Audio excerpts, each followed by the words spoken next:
اللي نحن بنبلش نشيل الدم من العروق الرفيعه، هذا الضغط ببلش ينزل، بيقوم الجسم بيعمل دغري حاله ريجلاج، يعني بيعدل.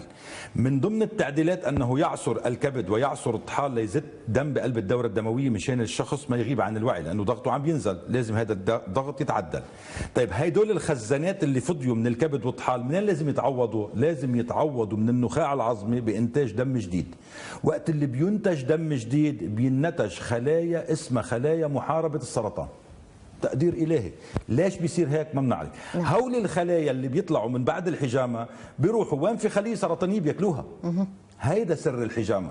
ومن هون عزيزنا الكريم بقول لك أنا حتى بالتجارب اللي عندي يعني وحتى عند خي الدكتور قاسم بصراحة عملنا حجامات لأشخاص عندها سرطان وقد شفيت تماما. سبحان الله. أنا سويت لشخص بالبحرين كان عنده سرطان بالرأس وبحمد الله عز وجل قد شفي، وخي الدكتور قاسم لشخص بالكلى. فهون بنقول لك إنه الحجامة أنتي بكتيريال، مضادة للبكتيريا، أنتي فيرال، أنتي ميكوتيك، بتشيل أمراض الروماتيزم، بتشيل أمراض المناعة الذاتية. ليش؟ لأنه عم يطلع عنا خلايا مناعية خاصة من بعد الحجامة. هيدي في إلها سر. ليش بتطلع؟ كيف بتطلع؟ شو السر إنها من بعد الحجامة بتطلع؟ سبحان الله.